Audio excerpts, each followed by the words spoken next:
Nosso Entre Linhas de hoje.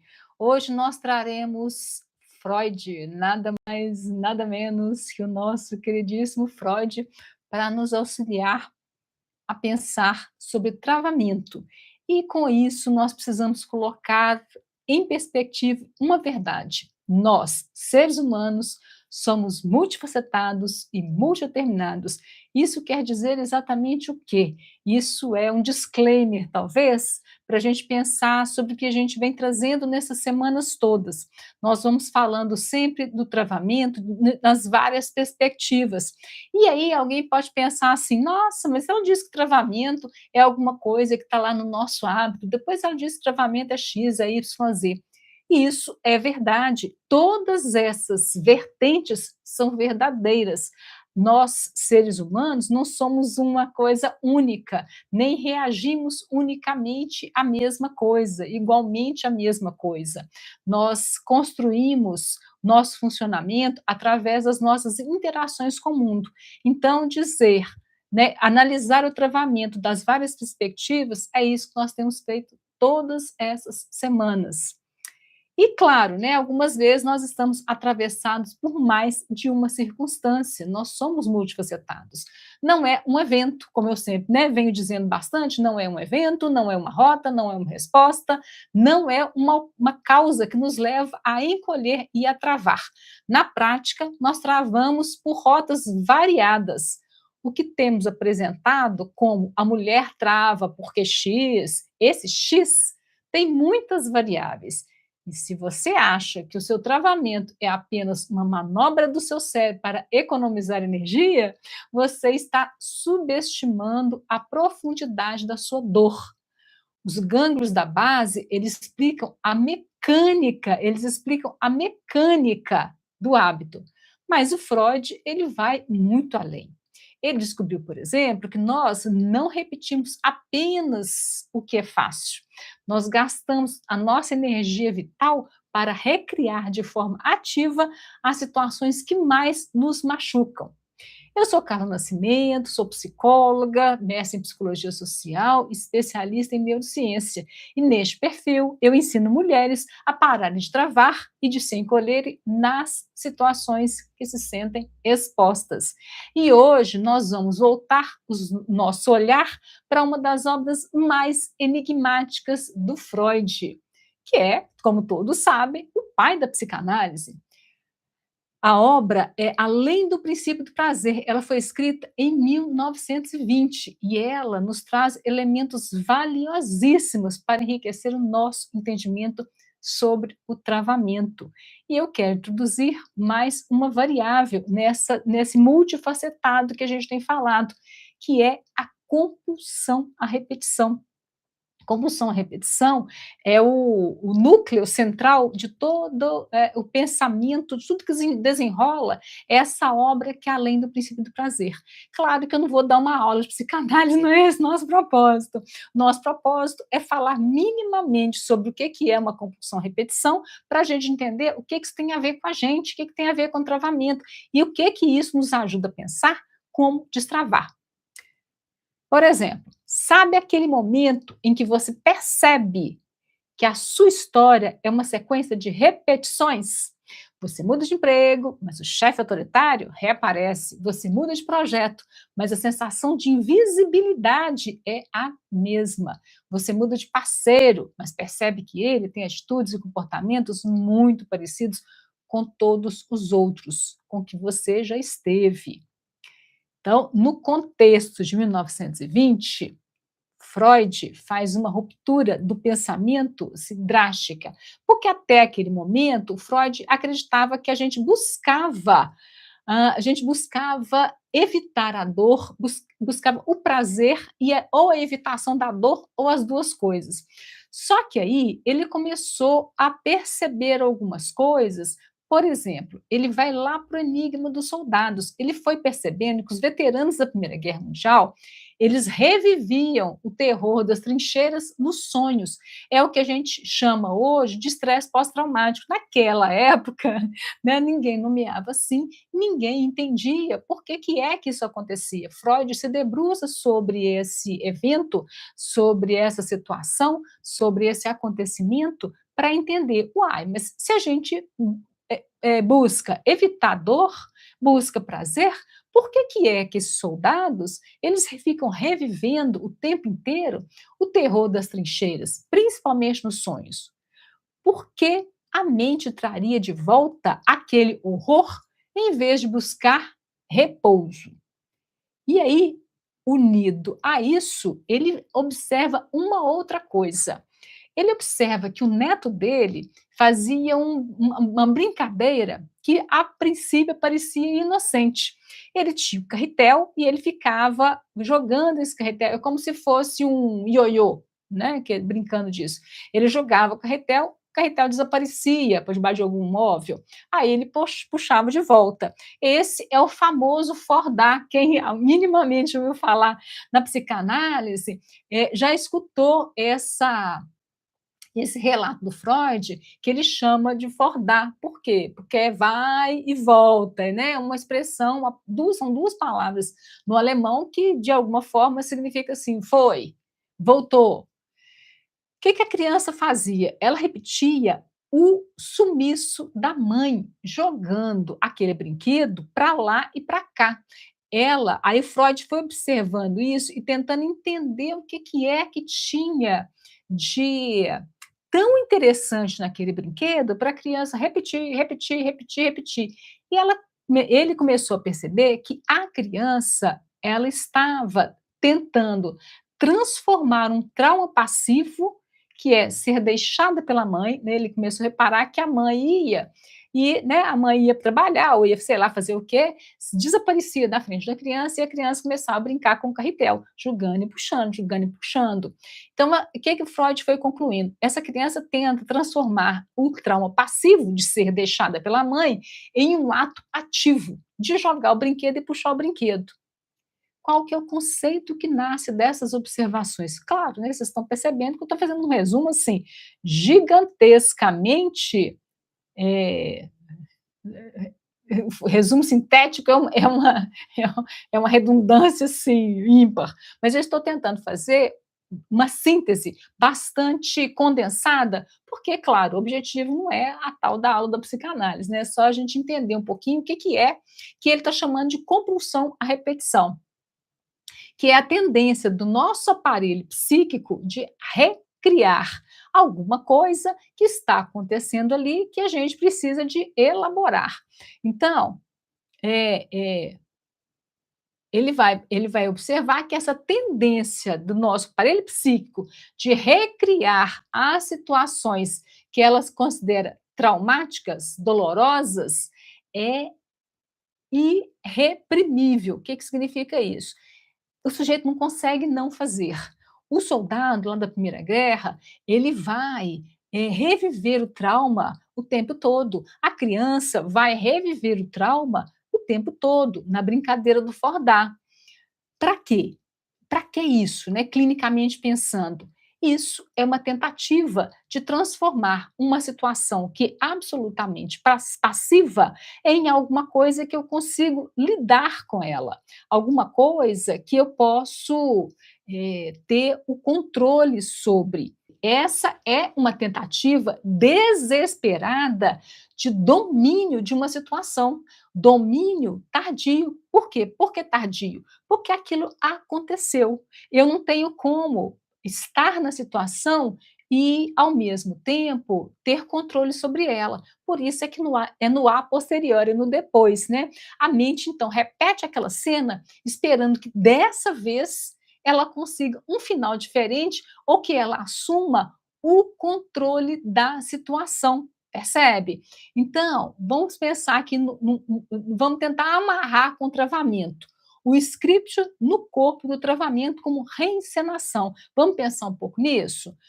Quando uma pessoa trava diante de um chefe, por exemplo, quando você trava diante do chefe, você não está reagindo apenas àquele sujeito na sua frente. seu corpo ele está reencenando uma defesa antiga, de uma vontade de domínio que ainda não foi resolvida. Ou seja, lá atrás eu tive uma situação que eu não consegui dominar, uma situação que eu fiquei absolutamente desamparada, que eu fiquei passiva, irremediavelmente passiva na situação, aquilo me invadiu e eu não tive como manejar aquele desamparo, e aí o que que a minha mente faz? Ela reencena aquilo nas situações do cotidiano. Lembra que eu sempre falo que a gente vai organizando a realidade para a coisa acontecer de uma determinada forma? Então, eu vou reencenando aquela situação para que eu consiga, em algum momento, dar conta de controlar aquilo. É como se eu tivesse o sujeito lá revivendo o trauma, né, o soldado revivendo o trauma. É como se, de alguma forma, o inconsciente dele, a mente dele, quisesse ter controle daquilo que aconteceu. Eu não sou passivo mais, eu estou na atividade. Em vez de eu ser invadida pelo desamparo, eu mesma provoco o desamparo. Parece estranho, né? Mas é verdade. É o retorno do desamparo, que para Freud é a essência do trauma, né? Assim, para ele, a essência do trauma é o estado de desamparo. O trauma, então, acontece quando o aparelho psíquico é inundado por uma quantidade de excitação e estímulo tão gigantesca que ele não consegue digerir, metabolizar ou descarregar. A criança, o sujeito, né, nos estresse pós-traumático, por exemplo, a pessoa já está mais adulta, apesar de existir estresse pós-traumático em criança também, mas de modo geral é uma pessoa mais adulta. Mas aquele momento foi tão gigantesco de uma invasão, de um desamparo, de um nonsense, né, de uma coisa que eu não consigo muito significar, eu não consigo metabolizar, eu não consigo digerir, eu não consigo descarregar, é o momento em que a pessoa foi completamente dominada pela realidade, sem nenhuma defesa. Isso para Freud é o trauma. E aí vamos pensar no trauma, no travamento, na história de uma mulher, por exemplo, de uma mulher que começou a travar em determinadas situações. Nessa história, o trauma original foi o momento em que ela experimentou uma dor aguda de ser silenciada, desqualificada, ridicularizada ou invisibilizada lá no passado. E ela, claro, não pôde fazer absolutamente nada. Ela era vulnerável, ela era incapaz de reagir. Por quê? Muitas vezes a situação acontece no momento de vida em que nós somos muito frágeis, muito vulneráveis. O nosso aparelho cerebral ainda não está desenvolvido o suficiente para que a gente tenha ferramentas para lidar com aquela situação. E isso é trauma, né? Eu sou invadido por estímulos que eu não consigo compreender bem, que eu não consigo resolver, que eu não consigo metabolizar aquilo, né? Eu não consigo digerir aquilo, aquilo fica em algum lugar ali, com aquela energia sendo tentando escapar, tentando ser revivida para que eu possa lidar com aquilo. Então, a mulher na situação, ela era vulnerável, ela era passiva e ela era incapaz de reagir. O estímulo invadiu e quebrou a segurança dela. O que que retorna na trava, no travamento? Quando ela está prestes a falar numa reunião hoje, por exemplo, o cérebro dela detecta uma cena parecida. Olhares direcionados, julgamento, vulnerabilidade, algo naquela cena lembra, não tão conscientemente, obviamente, porque ela era, né, muito jovem, muito pequena, muito ainda em desenvolvimento, então não conseguia processar isso. Mas, de alguma forma, uma cena remete à outra. E o que tende a retornar não é o fato, claro, não é o fato em si, porque o fato em si, lá da infância, não tem nada a ver com a situação da reunião hoje, né? Ou a situação da conversa com a sogra, ou a situação de colocar limite no filho, ou a situação de falar em público, ou a situação de pedir aumento para o chefe. São várias situações que não têm absolutamente nada a ver com aquela situação lá de trás. Mas a sensação avassaladora de desamparo? Sim, essa tem tudo a ver com o que aconteceu lá atrás. Então, vamos pensar de novo lá no brinquedo do Fordar?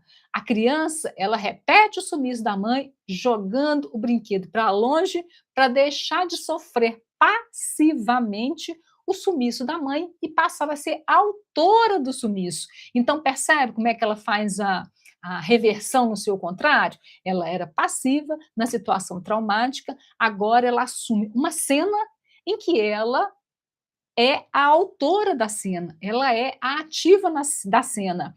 Então, ela né, assim, ativamente, ela ensina aquele sumiço, porque agora ela é a autora do sumiço, percebe? Então, na compulsão à repetição, o que a mulher está tentando elaborar de forma cega é a transição da passividade para a atividade. A encenação do travamento, então, é o quê? Inconscientemente, ela se coloca na situação de risco, na situação de, por exemplo, a reunião, ou qualquer situação que ela inconscientemente se coloca ali para tentar fazer aquela virada no seu contrário de passiva para ativa. Eu estou falando em virar no seu contrário, né, eu estou aqui, falando de um mecanismo de defesa, que é um mecanismo de defesa muito comum, principalmente nos primeiros, né, nos modos mais arcaicos de defesa, eu tenho uma situação de passividade, eu enceno uma situação de atividade.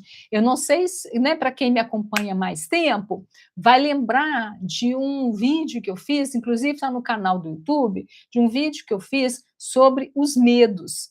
E aí eu fui né, desfiando os vários medos, o que eles, os nomes dele, o que aquilo era medo. Porque às vezes a gente falar tanto no nome do medo que a gente perde de vista que aquilo é um medo. E um clássico dessa reversão do seu contrário é a raiva. A raiva é medo, né? Assim, por incrível que possa parecer, raiva é medo. E o que a raiva faz? A raiva vai. É, é, eu sofro uma ação em que aquilo me deixa muito fragilizada, aquilo me deixa desconcertada, aquilo me deixa sem chão. Em vez de eu ficar na passividade da vulnerabilidade, da, de estar sem controle, eu transformo, não conscientemente de novo, tá? Eu transformo aquela situação no seu contrário. Aí eu fico com raiva, porque na raiva eu tenho controle. Não é o outro que está me agredindo, sou eu que vou agredir o outro agora. Percebe como eu saio da passividade e volto para a atividade? Então, né, voltando aqui, a encenação do travamento, a mulher vai inconscientemente se colocar na situação de risco, a reunião, o projeto, a exposição, para tentar reencenar o desamparo antigo. A intenção secreta do aparelho psíquico é: dessa vez eu vou estar no controle, dessa vez eu estarei no controle, dessa vez eu vou vencer. Por que que falha? Né, no travamento isso falha. Sem o treino da presença, o inconsciente erra na mão, erra, né, pesa a mão na execução. Em vez de dominar o estímulo ativamente, o volume de ansiedade acorda o sistema de alerta e o corpo congela e ela trava. A trava, então, vira a atualização do desamparo original, em vez de virar um certo controle. Percebe por que a compulsão, a repetição? Eu vou lá, eu tento, eu enceno de novo, né, eu me coloco numa situação. Quando eu estou dizendo eu enceno, será que isso está claro? Eu não estou dizendo que a mulher arma uma cena como se ela estivesse no palco de um teatro. Não estou dizendo isso. Eu estou dizendo que a gente se coloca em uma situação para que aquilo se repita de novo e dessa vez a coisa fique diferente. Por exemplo, quando a gente diz muito isso, né? Nossa, a gente sempre se casa com a mesma pessoa. O que a gente quer dizer com isso? As pessoas que aparecem na vida de uma determinada criatura, elas são muito parecidas até o momento em que ela consiga modificar aquilo. Por quê? Né? Tem gente que fala assim: nossa, eu tenho o dedo podre, todo jeito que eu arrumo é um sujeito que me agride verbalmente, me agride fisicamente. Mulher em situação de violência tem muito isso, né? Ela sai de um relacionamento violento quando vê que não está em outro relacionamento violento. Por quê? É disso que eu estou falando. Ela quer, né? Claro que ela não quer, claro que ela quer outra coisa, ela quer um companheiro bacana, etc. Porém, ela, né, está ali na compulsão repetição. Dessa vez vai ser diferente. Não vai, mas, né? Tenta e tenta e tenta. Ela tentou dominar ativamente a cena, mas acabou, claro, fazendo o quê? Sofrendo o trauma passivamente de novo. E aí, quando Freud estuda a compulsão-repetição, ele vai nos mostrando que a nossa mente ela é habitada por fantasmas de momentos em que fomos completamente desamparados pela realidade. O trauma não é apenas um fato que aconteceu, não é uma coisa que aconteceu lá atrás. Como eu sempre digo, a gente não tem uma linha, né, de passado, presente, daqui para trás é passado, está longe, vai embora, daqui para frente é futuro. Não é assim internamente. É assim para a gente conversar com as pessoas, para a gente se localizar no tempo, para a gente dizer assim: nossa, lá em 1980 e por aí vai. Então a gente tem essa noção de presente, passado e futuro. Mas internamente não é assim. Se a coisa ainda está por ser resolvida, essa coisa está dentro da gente agora, não é lá atrás, é agora. Então, a gente vai de novo se sentir completamente desamparado nessa realidade. O trauma, como eu disse, não é alguma coisa que aconteceu, é a sensação de ter sido invadida e silenciada sem poder reagir. A criança que aprendeu que tem que se desaparecer, que tem que se invisibilizar, ela estava lá sem nenhuma defesa. A única defesa que ela tinha era desaparecer. Então, o que que acontece, né? Essa mulher que está lá travando, está lá compulsivamente repetindo para tentar elaborar. O que que acontece quando ela tenta sentar numa mesa de reunião hoje e sente o corpo travar? A mente dela, né, ou a sua mente, ou a minha mente, ela não está reagindo apenas no presente, você está reagindo, reativando aquele estado de desamparo antigo. A pessoa reativa aquele estado de desamparo que aconteceu lá. Eu atualizo o meu desamparo. Você está ativamente buscando a exposição para tentar, de uma vez por todas, dominar aquela dor e mudar o final da história. Só que, como eu disse, né, assim, o inconsciente pesa a mão e aí, em vez de a coisa ir para frente, a coisa trava de novo. Por quê? Porque eu sou completamente invadida por essa ansiedade gigantesca daquele momento, né, dessa sensação de desamparo. O circuito da repetição cega é cruel. Por quê? Porque você tenta dominar o medo, mas acaba revivendo a paralisia. O destrave é o momento em que você assume o domínio ativo da sua presença. Vamos pensar num caso clínico? Eu hoje procurei pensar num caso clínico para trazer, obviamente, né, que eu troquei nome, etc., né, para a gente não expor ninguém. Então, vamos pensar num caso de uma mulher que nós vamos chamar de Maria, tá? É um caso, assim, clássico de reversão em seu contrário. A ordem do dia dela é trabalha, trabalha, trabalha. Por quê? Ela tinha, claro que ela só descobriu isso um tempo depois, essa mulher ela tinha assim, ela chegava às vezes à exaustão de tantas atividades que ela fazia muitas atividades simultaneamente. Teve uma época que ela chegou a ter 3 empregos, né, então assim, a coisa era muito grande. E ela sabia fazer de um tudo, né, porque não conseguia ficar parada os dias, as horas, os minutos, estava sempre fazendo alguma coisa. Eu chamo de operário padrão, né. Só que em algum momento ela descobriu que o que ela queria mesmo era não trabalhar. O que ela queria mesmo era poder ser cuidada. Não é nem a questão do trabalho, é muito mais o ser cuidada, porque na cabeça dela, o trabalho era assim: eu não posso depender de ninguém, e ninguém vem para o meu socorro, logo eu tenho que fazer tudo. Então, se eu não trabalhar, eu vou morrer de fome. Ela veio de uma realidade financeiramente dura também, né, a família de origem dela, o pai, a mãe, os pais dela, eles, eram de classe médio baixa, viviam contando centavos, viviam endividados, e a vida era sempre muito, muito, muito difícil. Então o trauma de fundo dela era o quê? Era uma inundação do desamparo que era completamente realista. Ela não estava num desamparo, num desamparo imaginário, era a realidade, né. Se ela não trabalhasse em determinada fase da vida, ela não teria o que comer, né. E para Freud, o trauma original é a falha na barreira contra estímulos. Lembra disso?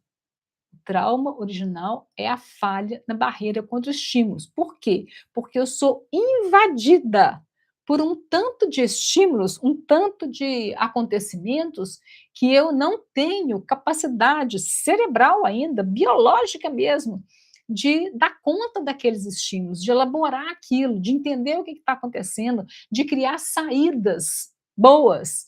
Então, né, por isso é que é a falha na barreira contra os estímulos. É como eu gosto de dar o seguinte, utilizar a seguinte metáfora: é como se a gente não tivesse pele. Imagina você sem pele, em carne viva. Isso é uma né, nossa pele é uma barreira contra estímulos. Se a gente não tivesse pele, seria absurdamente doloroso. Então pensa nessa criança, nesse sujeito, nessa pessoa, que naquele momento estava, assim, completamente sem nenhuma defesa, invadida mesmo por estímulos.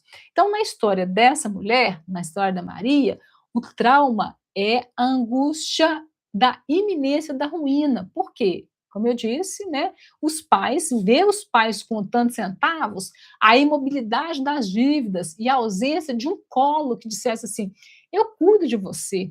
Tudo isso inundou o sistema nervoso dela, inundou todo o psiquismo dela com sinal de alerta de sobrevivência. Sobrevivência primitivo, né, primitivo porque, nossa, é tão basal e é tão precoce na vida da pessoa, que a frase era assim: "Se eu falhar, eu morro de fome ou de abandono". Imagina o tamanho do desamparo dessa pessoa. A frase: "Se eu não fizer, ninguém fará por mim", nossa, é uma frase que ela repetia. Era frase, assim, quase um slogan, né, quase eu falo que é frase para achar de caminhão. Mas era uma vivência real, não era uma coisa imaginária. Isso não era uma crença cognitiva, era a constatação de um desamparo que foi real. O organismo dela aprendeu que a vida é um ambiente hostil e predatório. E claro, isso fez com que nascesse a operária padrão, apesar do que tudo que ela queria era ter alguém que a amparasse, né, que pudesse dizer assim: "Olha, né, assim, eu estou aqui, né, eu te amparo no que você precisar. Se você precisar de alguma coisa, eu estou aqui, né, você não vai morrer de fome, porque olha, né, se algo de muito ruim acontecer, eu cuido de você". Era tudo o que ela queria, só que isso não veio. Veio o quê? A operária padrão como compulsão de autodefesa, era o fordar financeiro dela. Como é que a compulsão, a repetição opera nessa situação? Ela se torna uma workaholic e assume o controle absoluto da própria exploração. Em vez de ser a vítima passiva da escassez familiar, que é o trauma que ela sofreu, ela assume o pseudocontrole. Ela se impõe uma rotina para além das próprias forças. Ela conta os minutos, ela se cobra de forma tirânica. Qual que é o paradoxo freudiano aqui? Ela reencena a dureza e a escassez da infância no cotidiano atual. Ela ganha dinheiro, mas ela vive cansada, estressada, sem tempo, replicando exatamente a atmosfera sufocante de tudo tem que ser muito difícil, da casa dos pais. Ela repete o clima de asfixia da infância para ter a ilusão de que, por ser ela que está fazendo aquilo, ser ela quem está gerando aquele cansaço pelo trabalho, ela tem o controle da situação. É a repetição da dor como tentativa de domínio. E claro que ela vai perder muitas oportunidades, né? E por quê? Por que de ela travar quando a oportunidade de sentar na mesa dos grandes finalmente aparece? Porque sim, apareceram situações de possibilidade de promoção, possibilidades de um empreendimento, possibilidades de sociedade, várias possibilidades, e ela travava nessas situações. Por quê? Porque um cargo de autoliderança, um investidor, um espaço de poder, o que acontece? Acontece um choque de emparelhamento de informação. O sistema de alerta dela foi programada com uma informação que possui, que foi constituindo a própria fundação dela. Ela é desprovida de atributos que levam alguém a investir nela. Essa é a frase que está lá na base, que está lá na fundação. Eu sou desprovida de possibilidade de que alguém invista em mim. Se eu não fizer, ninguém vai fazer, ninguém vem ao meu socorro, né? Ninguém investe, de fato, em mim. É o que estava lá na fundação dela. E ela se convence de que o único valor que ela possui vem do esforço, o esforço bruto e invisível, vem do fazer, fazer, fazer, e nunca do ser, a sua presença, a sua essência. A mesa que eu estou chamando, né, de a mesa dos grandes, né, que é a possibilidade de sair daquele fazer compulsivo, exige que ela jogue o jogo em que valor não é medido por quem carrega mais pedra, mas por quem sustenta a autoridade, a estratégia, o posicionamento. Percebe que aqui a coisa entra em choque? Porque se eu só tenho valor pelo trabalho pesado, duro, árduo, porque eu vou reencenando toda aquela dureza da primeira infância, eu não posso ter um trabalho que me dá mobilidade, que me dá satisfação, que me dá tempo de respirar, que me dá tempo de lazer, porque senão eu contradigo aquilo que está ali. Tudo isso exige que ela aceite que invistam nela, né? Se ela recebe a promoção, se ela faz uma sociedade, nossa, tem alguém investindo em mim, isso, né, choca, né? Trava o travamento como recuso do incompatível. É isso que acontece. Quando ela chega perto daquela mesa dos grandes, né, o cérebro preditivo dela entra em curto-circuito. Aquela realidade de facilidade, de segurança, de reconhecimento, é completamente incompatível com a identidade retirante, sobrevivente, que salvou a vida dela até aquele momento. Então, sentar-se ali exigiria confiar que o mundo não vai desabar. Como é que ela vai fazer isso? Se toda a realidade que ela conheceu foi: se eu não fizer, eu morro de fome, se eu não fizer, eu vou ser abandonada, se eu não fizer, ninguém fará, o mundo não é confiável, eu não tenho valor. Lembra do apego inseguro? O apego inseguro diz exatamente isso. Eu tive, né, pais que não foram adequadamente responsivos, logo a conclusão que Maria chega: o mundo não é confiável e eu não tenho valor. No caso dela, as duas coisas juntas, né? Então, sentar-se ali, obviamente, que exigir confiar que o mundo não vai desabar, né? E o corpo dela não tem essa informação de segurança registrada, ela nunca viveu essa situação. Então, a mente dela lê aquela mesa não como um prêmio, mas como um terreno perigoso em que ela perderá as defesas da hipervigilância. Claro que o corpo vai travar, claro que vai sabotar o espaço para empurrá-la de volta para o conhecido esforço bruto, percebe? Claro que ela vai preferir, isso tudo inconsciente, tá? Claro que ela vai preferir a segurança de continuar trabalhando como uma escrava convicta, que está se salvando, ao risco de sentar-se na mesa e descobrir que o seu manual de sobrevivência ficou obsoleto. As pessoas só descobrem que assim, nossa, olha, você passou 20 anos, minha filha, deixa eu te explicar, 20 anos fazendo uma coisa que não precisava mais fazer. Onde é que Freud se encaixa nesse tensionamento teórico? Estamos falando de um organismo que foi moldado pelo trauma da escassez, que ficou com o sensor de perigo travado no modo ligado. O travamento dela é a manifestação da fixação ao trauma. Baixar a guarda e atualizar a informação é correr o risco de reviver o desamparo original, e isso pode ser avassalador, pode ser devastador, pode, é como se o sujeito, assim, tivesse na iminência de se desintegrar, né? Ela prefere, claro, que uma morte lenta do esgotamento diário, no trabalho, a angústia de confiar e relaxar, percebe? Tudo isso foi, né, acontecendo à medida que a gente foi trabalhando junto, tomando consciência dessas coisas, podendo então construir novas saídas, novas respostas. Claro que hoje ela não está mais nesse lugar, graças a Deus, né? Ela não está mais nesse lugar. Hoje ela já consegue afastar do pensamento, lembra, eu preciso descolar dessa informação, você não é, né, você não é digno de ser investida, o mundo não é confiável, eu preciso me afastar dessa informação para poder criar novas saídas, novas possibilidades, novos jeitos de estar no mundo. Por quê? Porque se eu continuo colada nessa informação, eu vou passar a vida, mesmo que eu tenha informações da realidade que contradigam essa frase basilar, ainda assim eu estarei travada nisso. O que que o nosso cérebro faz? O que que a nossa mente faz? Eu estou travada nessa frase de eu não sou digna de amor, né?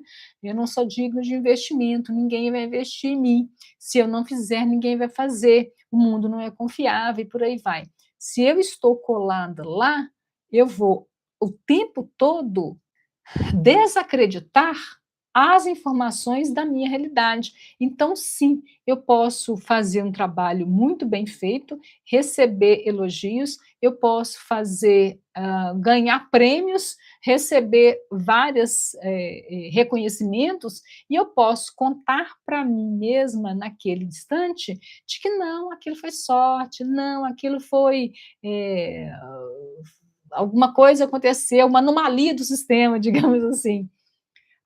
A nossa mente faz isso, a gente invalida, a gente dá outras explicações para invalidar aquela informação da realidade. Só que quando a gente começa a aprender a descolar desse pensamento, a gente pode ir fazendo recolhimento dessas informações, a gente pode conscientemente lembrar cada vitória, cada sucesso, cada reconhecimento. Para quê? Para a gente sair desse lugar de que eu não sou digno de amor, eu não sou digno de reconhecimento, ninguém vai investir em mim.